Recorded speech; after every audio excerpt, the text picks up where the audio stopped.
Unlock the power of your mind. This is Provocative Enlightenment with Eldon Taylor.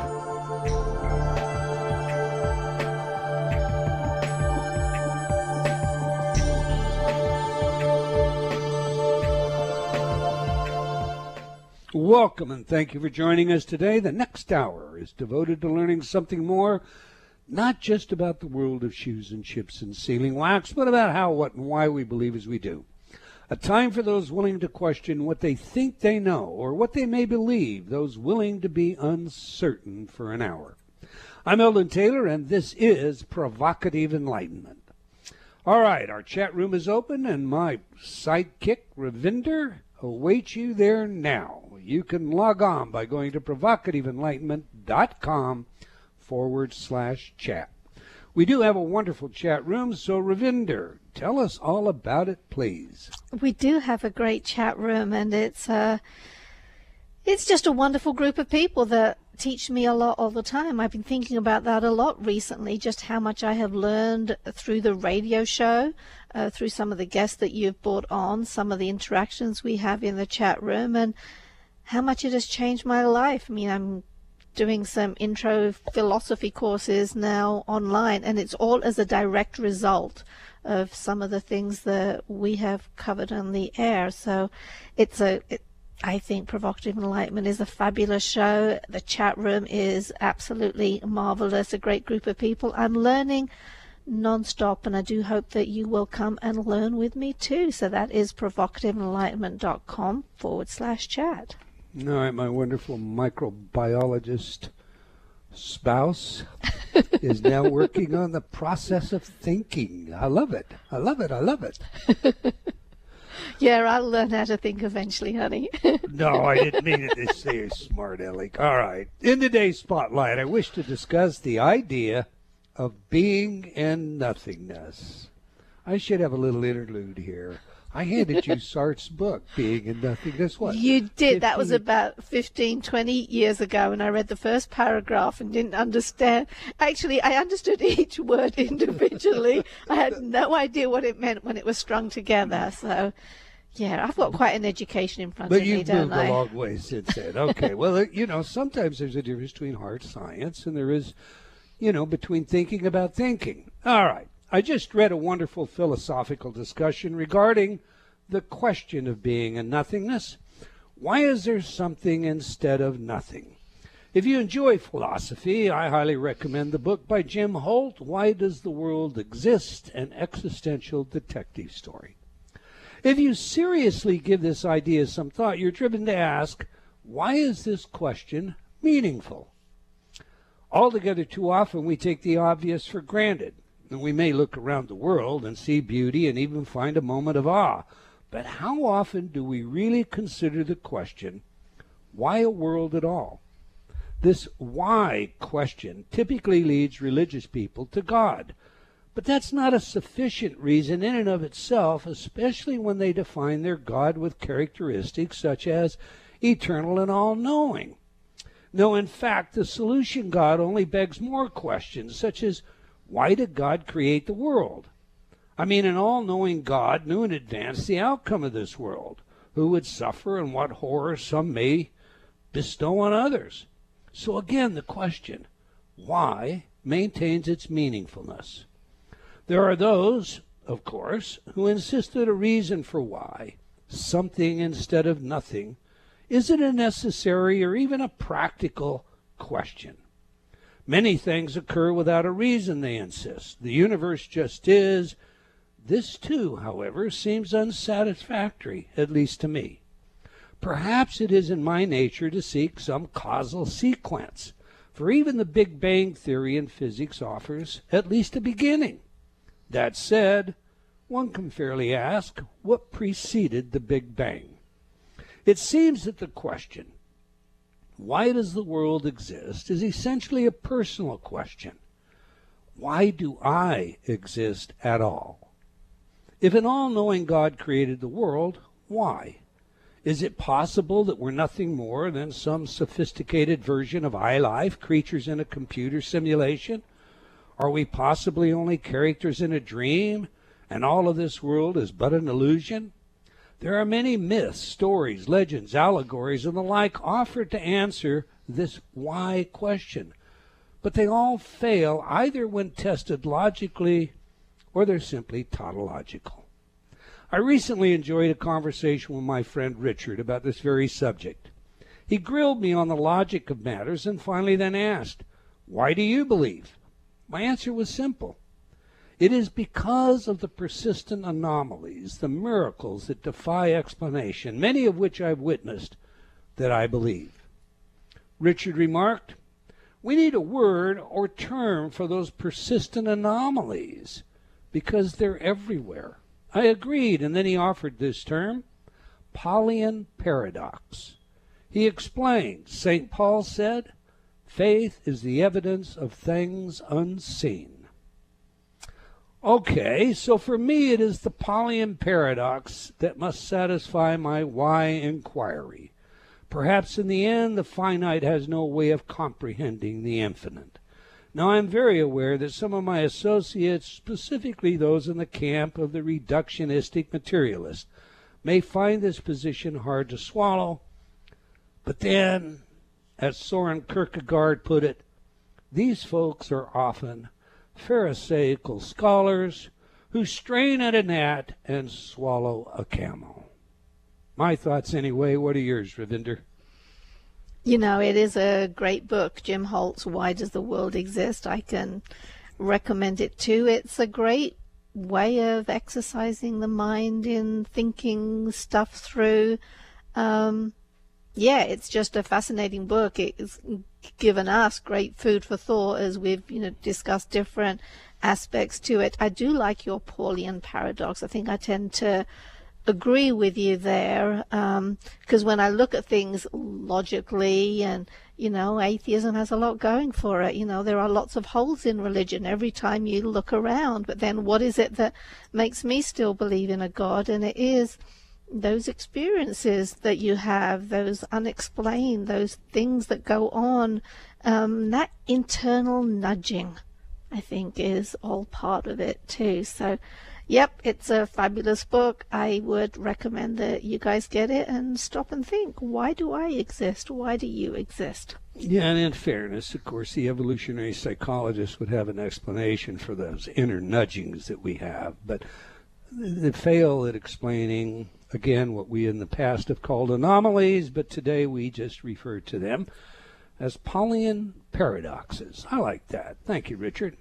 Okay, every week I read some of your letters as our way of involving you while paying respect to the very important role you play in making this show successful. Tammy wrote, I read Ellen's book, Choices and Illusions, like 10 times. I am now reading, I believe, and I'm listening to the CD that came with it. I think something is happening. I am walking around with a smile on my face all the time, and I am trying the beaming light thing also, and people are treating me differently. I have never had so many people saying hi and smile at me. For the first time I went to the store, I thought, well, people are just having a good day. But the next couple of days, it was still happening. I am seeing a difference in our customers' attitudes as well. I thought to myself, wow, this is real. So I know I'm on the right track. I am really excited about the process. Wanda wrote, I have downloaded the Inner Talk music and nature tracks, and I'm listening and already see significant improvement. Zinnia wrote, hello, Mr. Eldon and Mrs. Ravinder. I just wanted to let you know that I purchased the Inner Talk Healing Trauma Survivors of Abuse program. I played it, and after maybe 3 times, I felt somehow different, stronger. I was able to finally verbalize what I expected from the person I was attached to and being mistreated by without crying or sinking into depression. It's been transformational for me. I've now gone on to your learning CD and found myself having the courage to succeed in believing I could achieve something in my life. I was born naturally gifted in intelligence, skipped several grades till high school, and graduated early. But growing up in an abusive and unhappy home, somehow my gift diminished, and I lived in poverty with my children for too many years. God has gifted me with million-dollar creative ideas, but fear of failure kept me bound. I'm sending you tremendous bear hugs, you and Ravinder both. Thank you so very much for helping me climb back up from a death battle with cancer, memory loss from a concussion, child abuse and domestic violence, and low self-esteem. I will continue to do all that I can to be healed and continue to play your programs. God bless and keep you both for all the good you are doing. I love letters like that, don't you? I mean, it doesn't get any better than that. No, absolutely. That's why we do what we do. There's your warm fuzzy for, your pillow this evening. Yep. In some way, somehow, your life has made a difference. You've been able to go to the aid of somebody in need. That's what it's all about. That's the highest good in my view. All right, that's all the time we're going to take for letters today, but we do love your comments, so please keep them coming. You can opine by writing to me at Eldon, that's ELDON, at eldontaylor.com, or by joining me on Facebook at Dr. Eldon Taylor. We do sincerely appreciate your feedback, thoughts, and ideas. Now to today's show, Mindshift, break through obstacles to learning and discover your hidden potential with Dr. Barbara Oakley. I've been looking forward to the show. I have to tell you, the book is Mindshift, is an incredible read. It's a powerful read. It's a read I highly recommend to you, all of you. So let me tell you a little about today's guest. Dr. Barbara Oakley is a professor of engineering at Oakland University in Rochester, Michigan. Her research involves bioengineering with an emphasis on neuroscience and cognitive psychology. Dr. Oakley teaches 2 massive open online courses, also referred to as MOOCs, M-O-O-C-S, Learning How to Learn, the world's most popular course, and Mindshift, based on today's book. Dr. Oakley has received many awards for her teaching, including the American Society of Engineering Education's Chester F. Carlson Award for Technical Innovation in Education and the National Science Foundation New Century Scholar Award. So on that, let's get her in here. Welcome to Provocative Enlightenment, Professor Barbara Oakley. Oh, well, thank you so much for having me, Eldon. It's really a pleasure to be here. It's indeed my pleasure. You heard me say I loved your book. I love how you created the workbook aspect of the book as well. But before we get into it, we like to know 3 things on this show, Professor. Who is the messenger? What is the message? And, of course, how do we use it? So to that end, please tell us, as a professor of engineering, and I'll pause for a second here, one of our former board members that passed away earlier this year was the first female engineer to graduate from IIT. And so, I have a particular fondness, especially for women engineers. But as a woman engineer, what led you to the concept of Mindshift? Well, I think it was because I was such an anti-engineer. I mean, I hated math and science when I was growing up. And I was terrible at them. I flunked my way through elementary, middle, and high school math and science.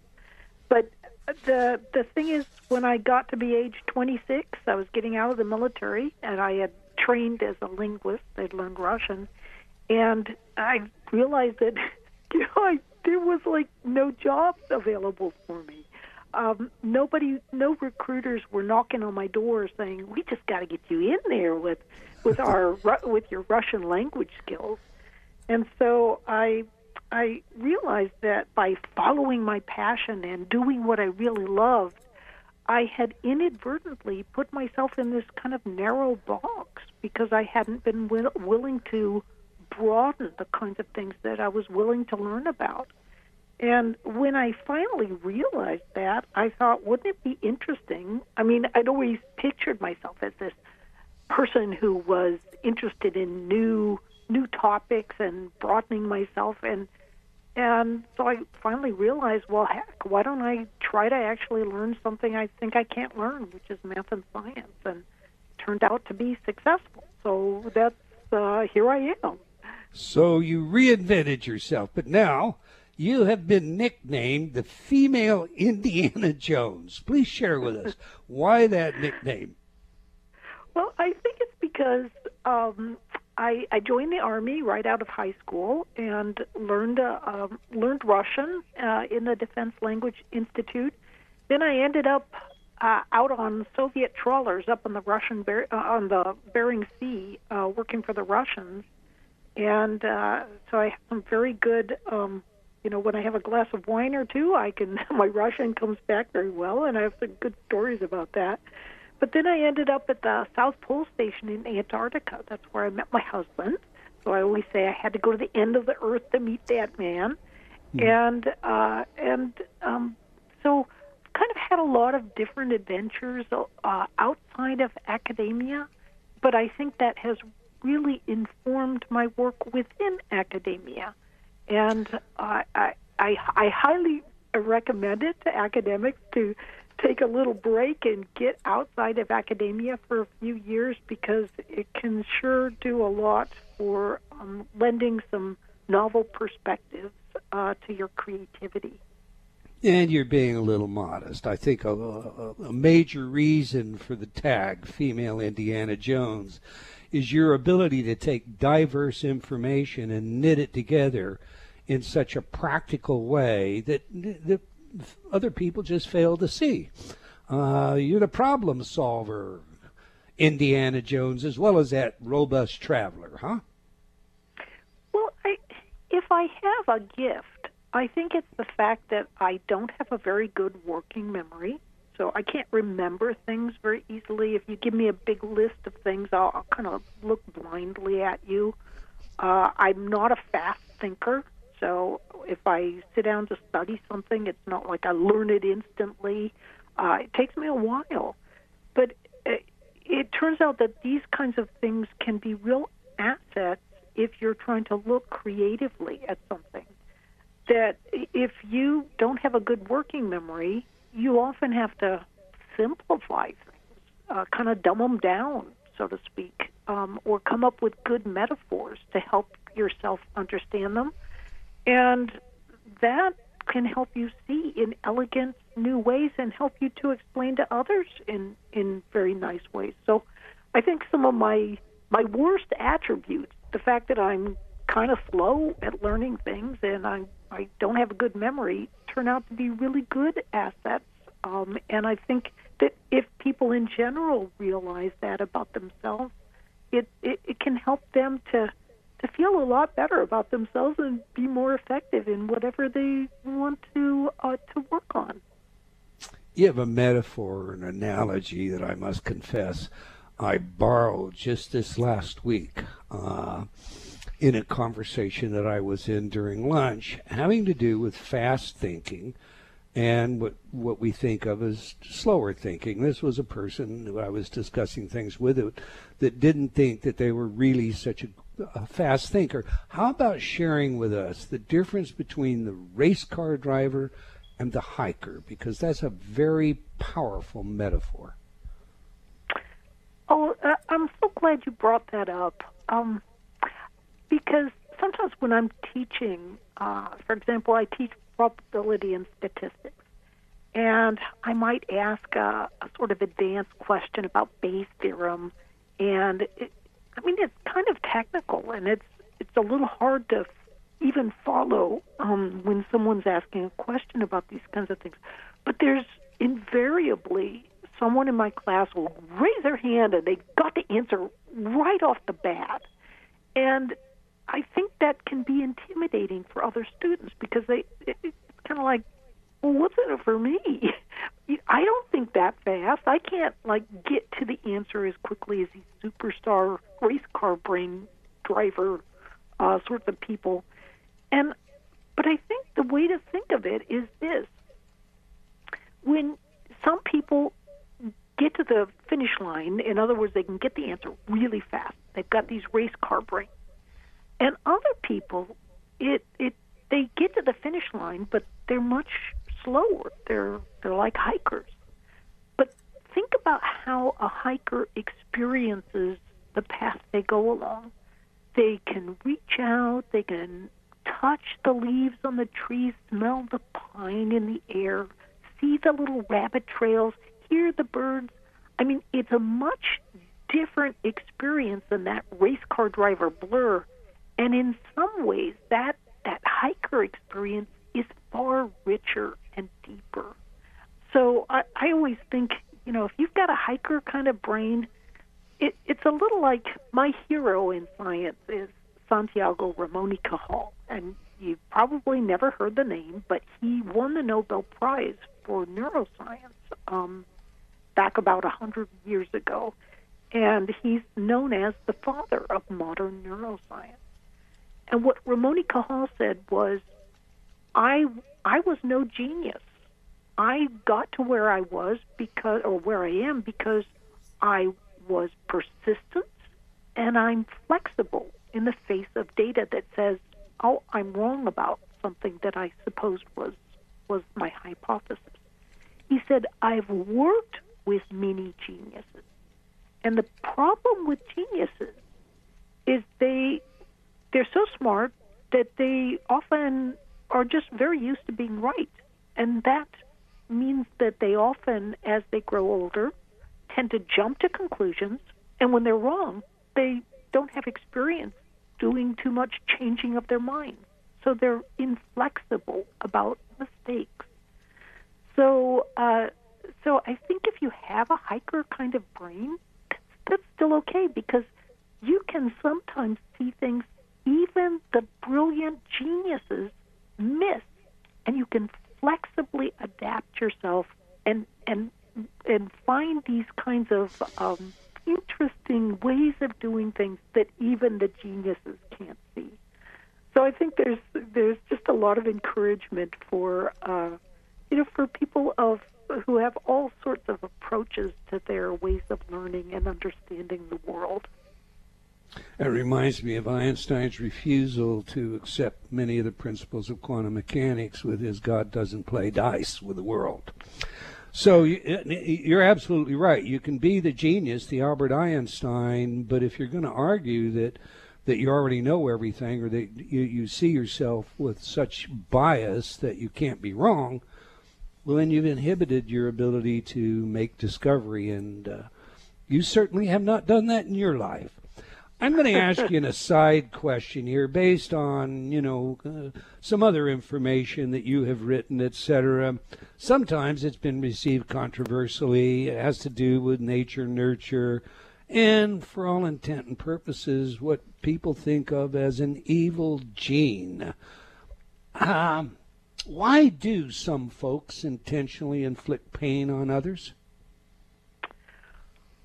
Well, it's a complex story, and we sure don't know everything. There's a strong environmental component of why some people are really malevolent. There's also, in some cases, a strong biological component. Interestingly, if you that psychopaths who come from very good homes, so they've had good upbringing, good parents, they've had good advantages from their parents have plenty of money and so forth.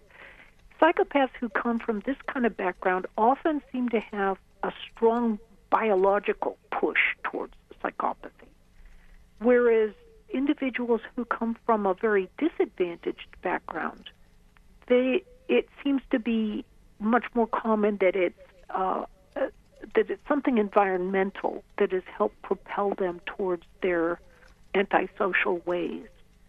So it's a complex question, and then sometimes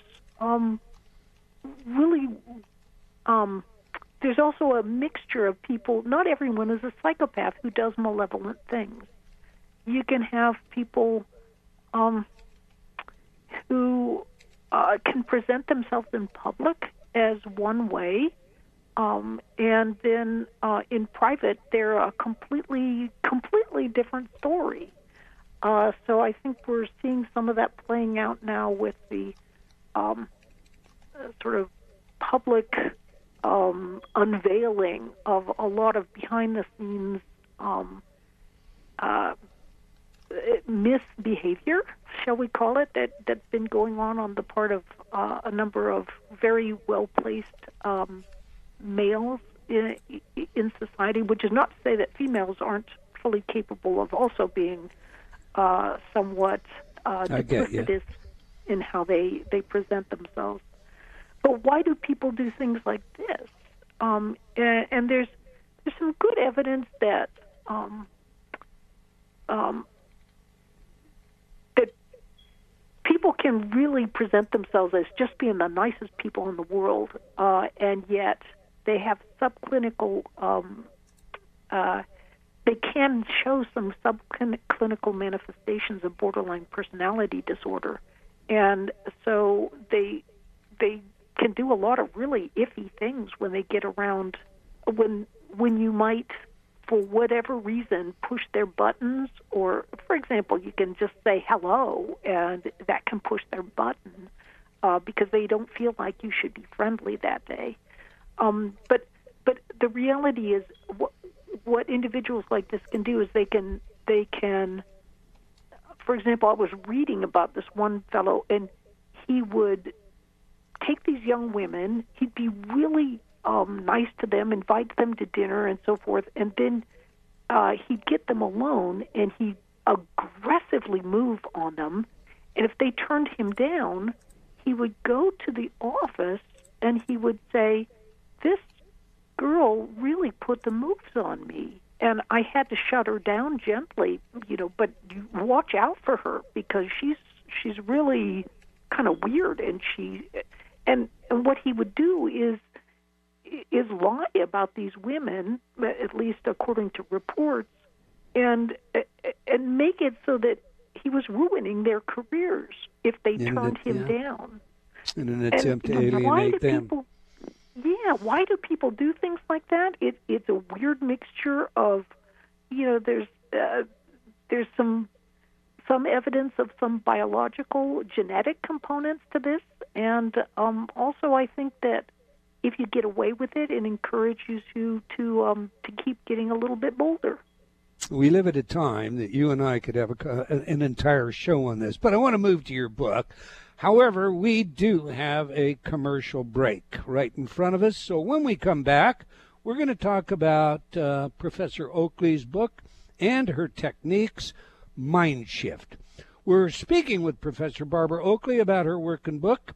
You can learn more about our guest by visiting her website at barbaraoakley.com.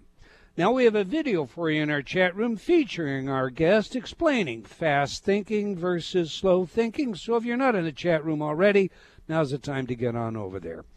Please do stay tuned. We'll be right back. You're listening to Provocative Enlightenment with Eldon Taylor.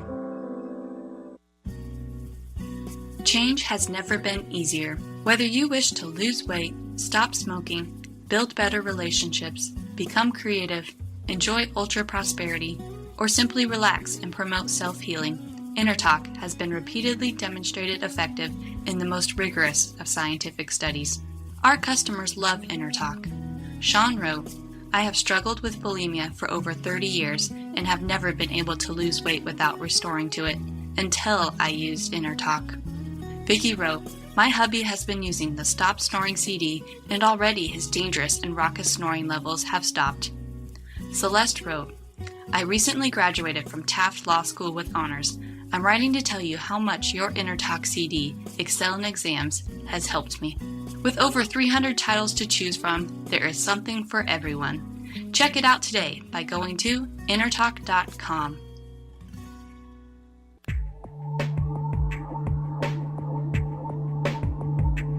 Unlock the power of your mind.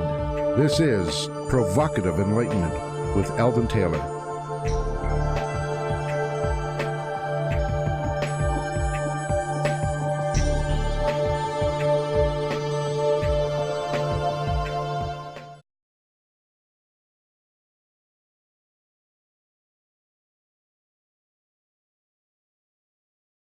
Welcome back. If you just joined us, we're chatting with Professor Barbara Oakley about her work and book, Mindshift. You can learn more about our guest by visiting her website at Barbara Oakley. That's Oakley, barbaraoakley.com. Now we ask our guests for their favorite music that has some true significance to them. Music psychology is not just a new hobby of mine, but it's a field of research with practical relevance in many areas, including intelligence, creativity, personality, and social behavior. So we just played some of Sail, performed by AWOL Nation. Tell us, Professor, why is this music important to you, And how does it inform us about who you are? Oh, that is such a good question. It just sings to me. I think it's got a great deep beat to it that somehow resonates, and it seems to capture part of the zeitgeist somehow. Blame it on my ADHD, and I don't know. There's some interesting research that shows that different people get that chill when they hear certain pieces of music, and other people can, and we can see it. We can image parts of the brain that get the chill feeling, and other people will listen to that same piece of music and go, huh? It does nothing for them, and we still don't know why this happens. Even for me, I don't really know why I'll listen to something and go, whoa, wait a minute, I really like that. But sometimes when I do, I find that it is renowned around the world, and lots of other people have had that same sort of feeling. Evolutionary psychologists might suggest that drumming beat has something to do with memes, as Dawkins would say. But you're right, we don't know, and we do see that. That's very interesting. All right, let's go to your book, because I love the book, but we've had very little time to really talk about it. Let's begin by having you define for us what you mean by a mind shift. Mind shift is just changing how you view what you're capable of doing and opening yourself so that you can see you can do and be much more than you ever thought, at least in regards whatever that particular topic is. Okay, I think you gave us an example of a mind shift in the very beginning when you were explaining to us how you became involved in this. So you came back, you were this linguist, nobody wanted you, you had to reinvent yourself. Is mind shift a part of reinventing yourself, or is reinventing yourself a part of mind shift? I think the arrow goes both ways. The more I've lived, the longer I've lived, the more. For example, I did the massive open online course, Learning How to Learn, which is the largest massive open online course that anyone knows of. We've got 2 million registered students, and looking at these individuals who have learned something about how to open their minds and learn more about learning, I've just come to realize that I think it's really important now, especially with so many dramatic changes taking place in society that really are calling for people to change themselves through learning, that it's very helpful to know that it's possible to change yourself. And it's really helpful to know how to do that and how other people have done that. So you've got some ideas and models. Because sometimes people, they know they want to change from what they are, but they're not sure where they want to go. And I think sometimes just reading a book of possibilities, and that also gives you some practical exercises and ideas about how to change yourself, can be very, very helpful. Let me ask you this while we're on the subject, because mind shift really is about learning how to learn. Among other things, and reinventing yourself, of course, as we've mentioned. But your course is available through Coursera.org. Is there a better place to go for that? No, Coursera is where it's at. It's through McMaster University. And so you can take everything for free if you want to. If you want to also get a certificate, there's a modest fee. If you don't want to get the certificate, you can just still take all the materials. So it was a lot of fun creating the course. There's a lot of sort of funny video tricks that we play on people. And so I think it's something that is actually quite enjoyable to do, not not at all a burden like you might think. So we had a lot of fun creating it. There's also a link on your website to your course. Does that lead to Coursera, or does that lead somewhere else? It does lead to Coursera. Coursera. Yep. Okay. Yeah. Your book tells stories of people all over the world who've changed themselves and their lives through what you term as a mind shift. So, Professor, how about you? You gave us an example. You came back. You're this linguist. How did you, what was the magic that changed your life? Well, I was lucky in that I went to the Defense Language Institute to learn a new language. And they have very good language study programs. So I learned at least how to learn a language. And then when I got out of the military and was trying to, decided to see if I could rewire my brain and learn math and science, well, there was one way I had learned how to learn that I knew worked, and that was the way I learned how to learn a language. Mm-hmm. So I kind of took the same techniques and brought them over to learning in math and science. And by golly, if they didn't work. And it turns out, of course they would work, because they're based on neuroscientific, what we understand from neuroscience about how your brain works and how you learn.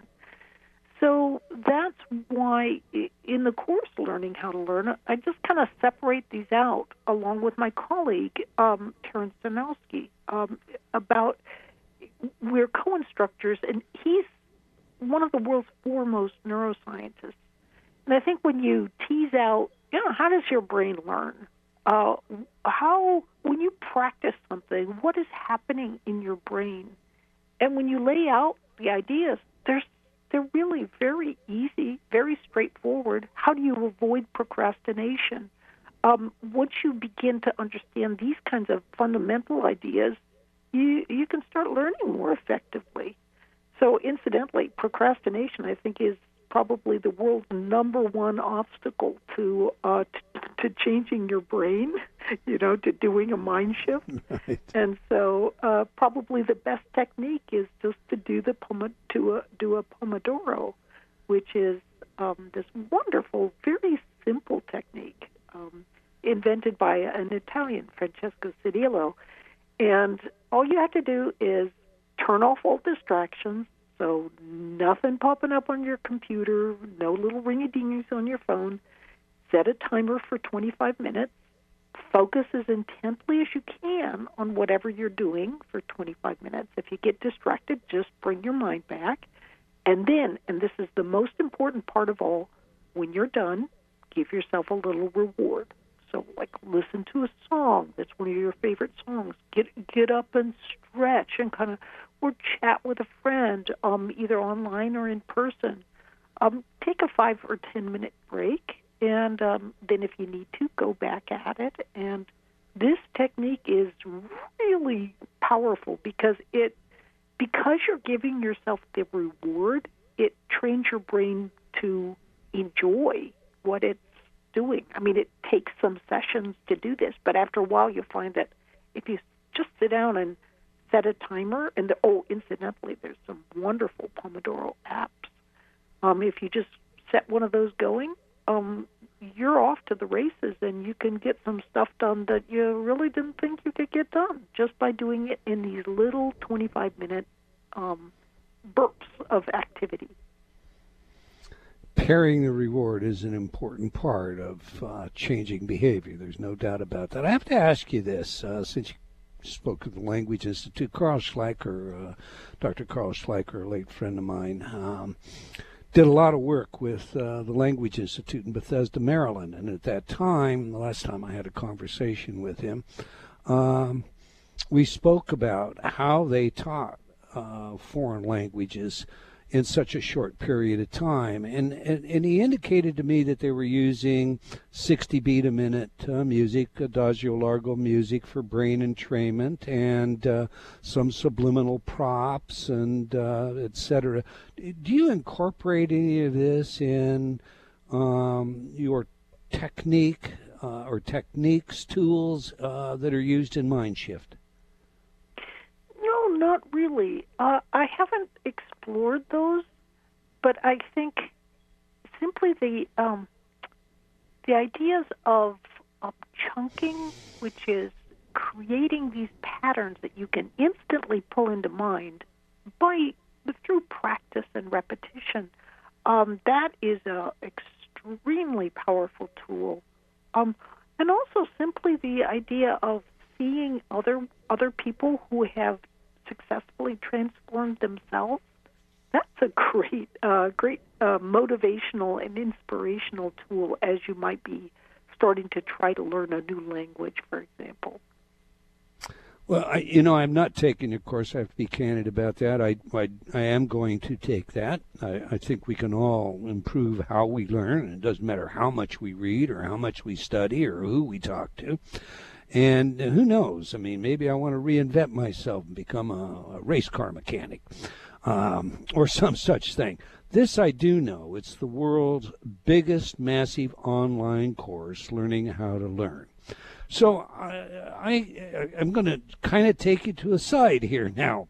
The New York Times said they did an article on your success with your online course.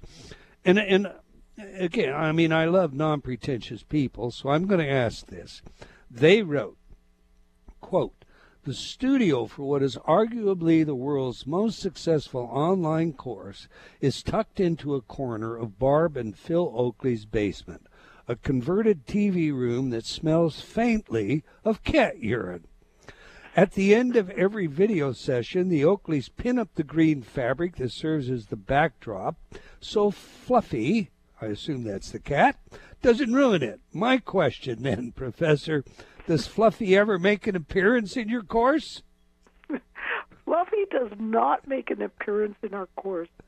Actually, I was just like, oh, no, please don't print that, about Fluffy, because we'd just gotten back from,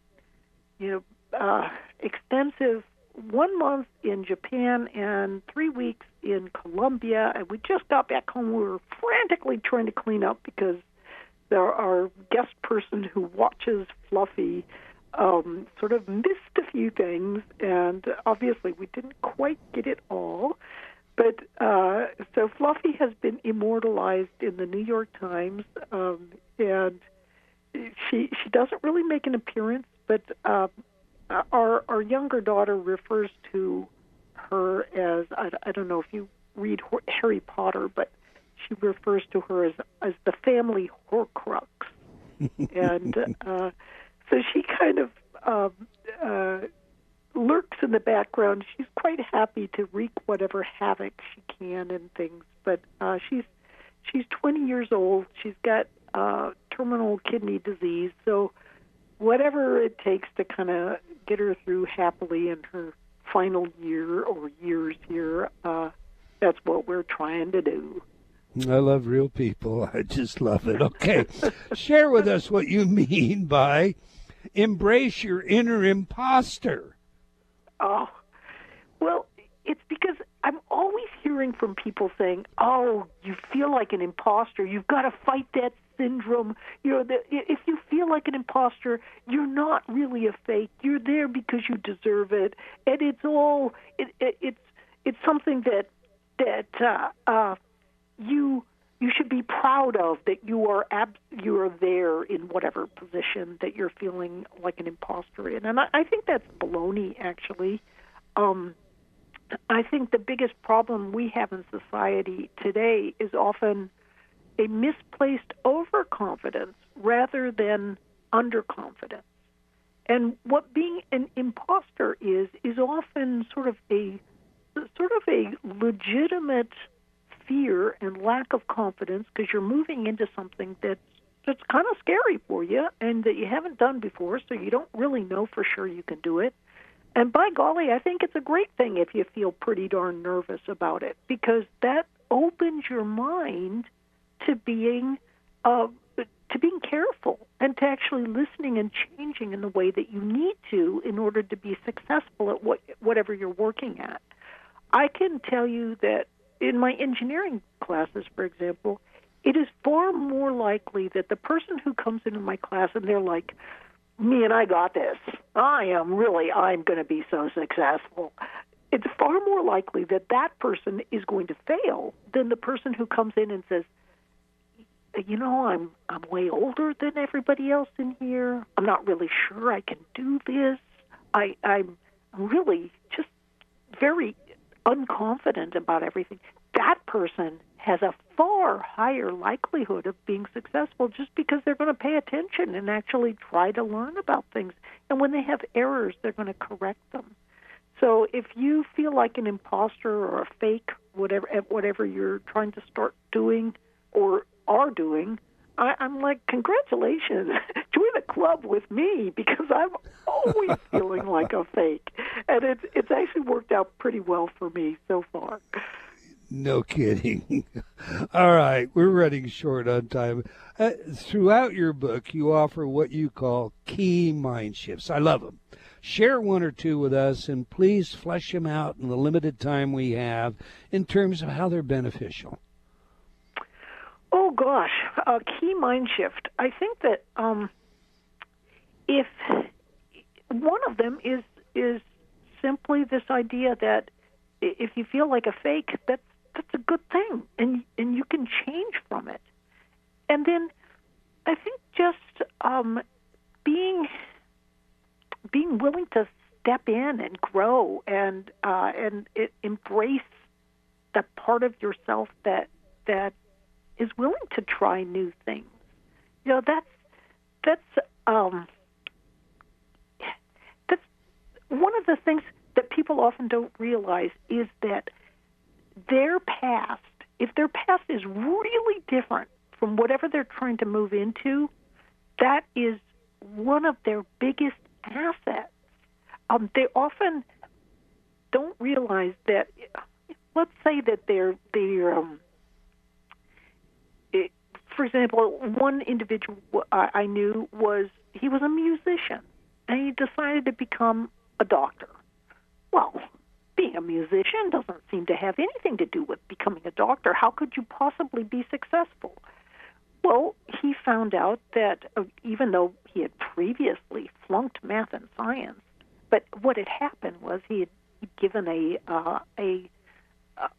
concert for pediatric oncology patients, and he found out how much those patients really needed great medical care, and he thought, I'd like to be able to add to that too. That if I do that, I'll be able to help kids and not have to walk away like I do after a concert. And so anyway, he decided to become a doctor and found out that learning music actually taught him to focus and concentrate. So when he really did turn his mind to learning math and science, he actually became successful at it to his own surprise. I mean, it wasn't easy. And he learned that if he didn't just assume that he was going to be, if he got things wrong, it must be the professor, but instead he changed himself, that worked. And so he started changing himself more. And now as a doctor, he's found that he can listen to the heart sounds, and he's really good at being able to pick out heart sounds way better than other students because of his past as a musician. And he also is more empathetic and listens to patients because he's used to listening when he's playing with others, as a musician. It's so a great his story. Background, I'm his sorry, background Professor. is really helpful. Yeah, we have run out of time. I want to suggest to everybody out there, you get the book, Mindshift. You go to barbaraoakley.com and you check out this online course that 2 million people will tell you it's the greatest thing since mother's milk. I don't know what else to say. I want to thank you for your work, Professor, and for your willingness to share it with us today. Well, we've come to the end of another episode of Provocative Enlightenment. I want to thank all of you for joining us. I hope you enjoyed our show, and will join us again next week, same time and same place.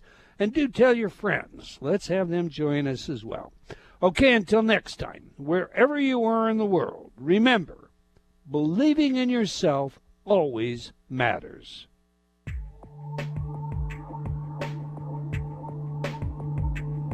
Provocative Enlightenment has been brought to you by Progressive Awareness Research and other sponsors.